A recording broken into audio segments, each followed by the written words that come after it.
Chewie. We're home. 2 hours later.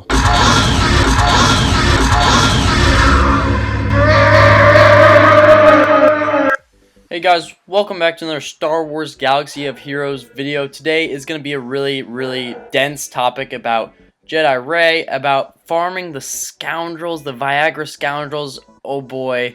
And then lastly, talking about the new Legendary Event additions, which is really neat. So it's going to be a jam-packed video. I'm going to try and get everything to you guys as fast as possible. So why not start with a little controversy? The Veteran Smugglers, Han and Chewbacca. Han and Chewie are both available on 8G and 8F respectively. Those are very hard nodes to farm characters. It's going to take a long time for basically anybody to have them 7 stars. And it kind of goes into the question again, is it worth it to farm those 2 characters just to get a really OP Rey?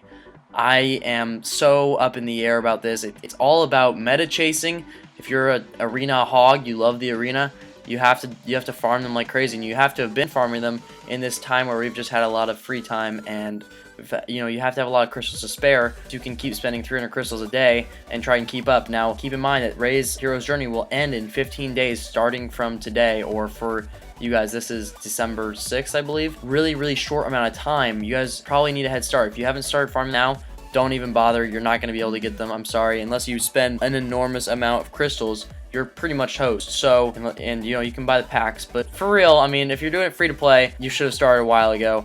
The double drops is going to help, but honestly, take it piece by piece. It's always my advice. I'm a second time around kind of guy, and if some people have Rey, I'm sure there will be other people that can beat her. CLS is the bomb. She can't totally resist stuns and whatnot, so you'll be fine. You'll be able to kind of maneuver around her in arena. She won't be unbeatable. It'll just be a little interesting. And also, it's really weird that she's a tank.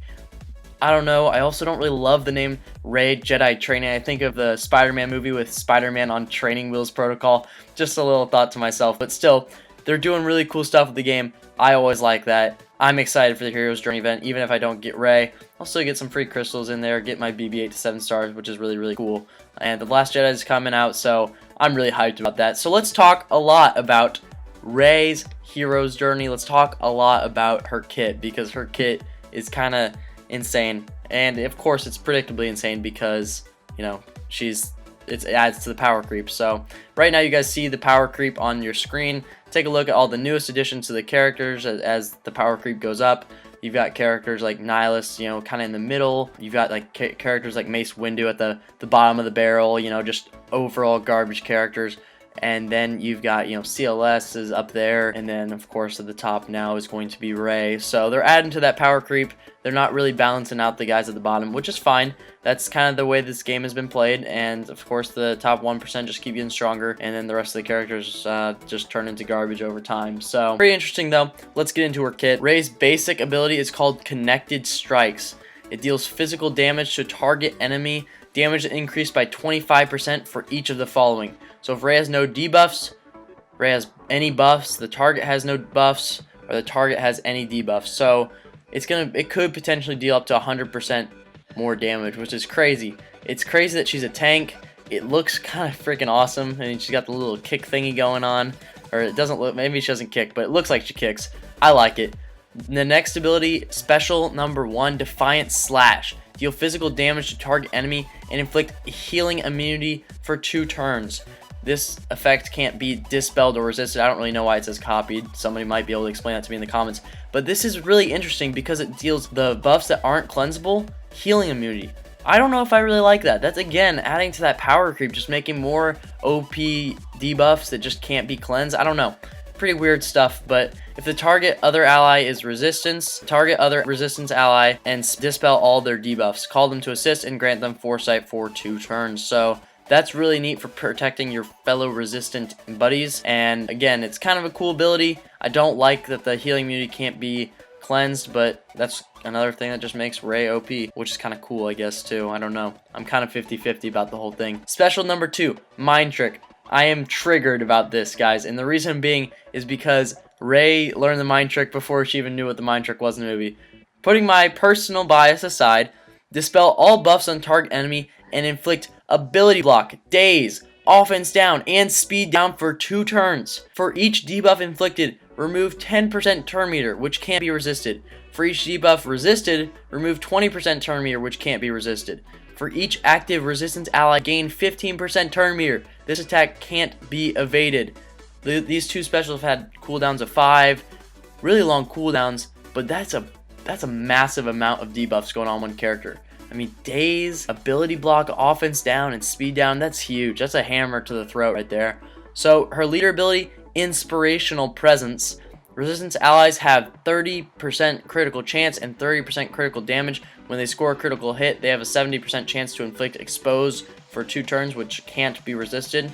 Resistance allies gain 10% turn meter when an enemy is exposed. So it doesn't work quite as well as Finn's does, where when under a Finn leadership resistance Zeta, you get 35% turn meter for exposed hit, but still, pretty cool stuff when they gain turn meter when an enemy is exposed, not when they're hit by an exposed. Kind of an interesting change up. The 30% crit chance and 30% critical damage, that's a huge amount, guys. That's a lot. And then also, when a resistance ally uses a special ability, all exposed enemies lose 5% turn meter, another thing that can't be resisted. And then if the resistance ally has no debuffs, reduce their cooldowns by 1. That'll kind of work better with, it kind of works similarly to Finn. It just is, I think it's a little bit better in my opinion, but we'll have to see in the meta if it ends up working out better or worse, who knows.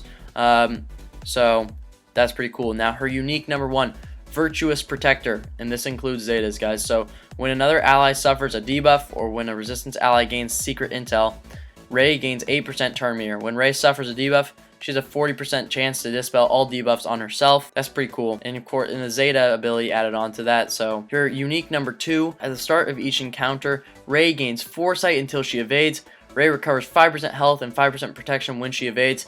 At the end of Rey's turn, Rey gains Foresight until she evades. If Rey has Foresight, she gains critical damage up until she is damaged. If Rey has critical damage up, she gains offense up until she is damaged. That's pretty cool. So this Zeta ability says, at the end of her turn, if Rey already had critical damage up, she gains offense up until she is damaged. Instead, at the start of each encounter, Rey gains Foresight until she evades. When she evades, she recovers 5% health and 5% protection. That's really cool. So Rey looks pretty solid. I mean, if we're looking at Rey as a character, Rey looks solid. She doesn't have a taunt, which is kind of weird because she's a tank and she hits like a truck. So I'm not really sure why they did what they did, but maybe it'll work out. Maybe it'll add some diversity to the meta.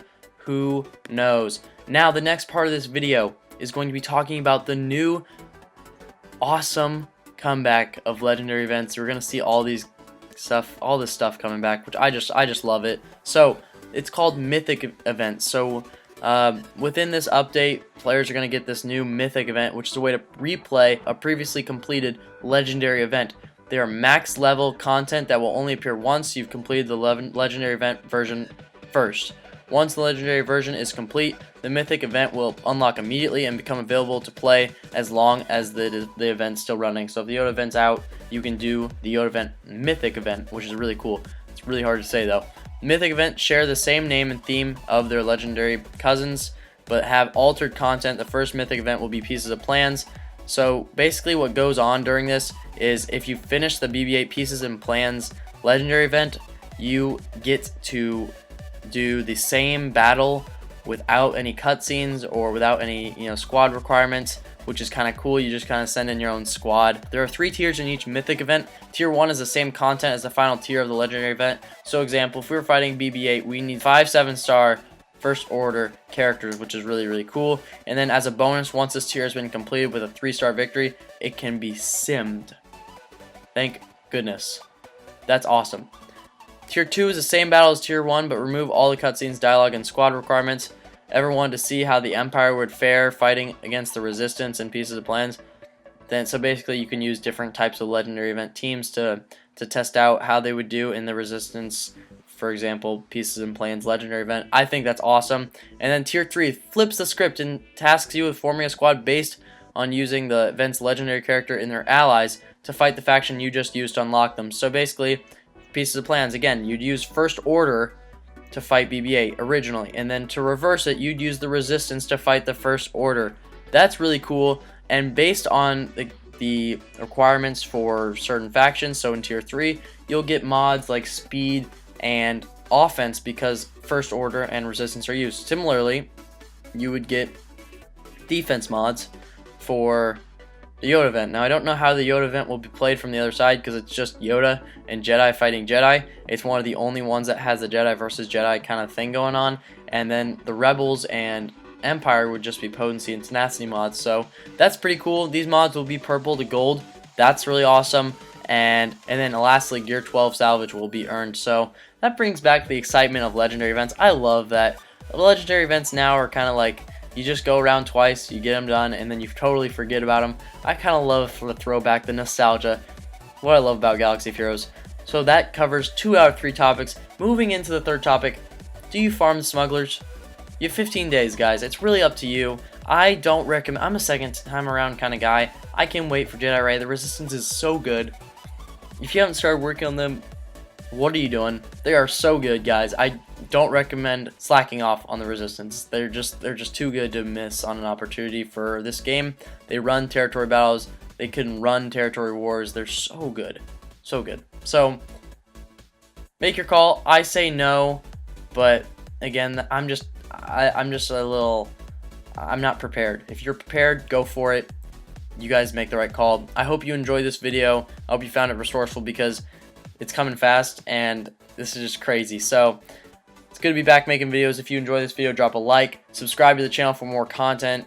There's a $10 Galaxy of Heroes gift card giveaway in the description, so be sure to check that out because it's got a lot of cool stuff and I'm loving it. So guys, thanks so much for watching and I'll see you guys in the next one.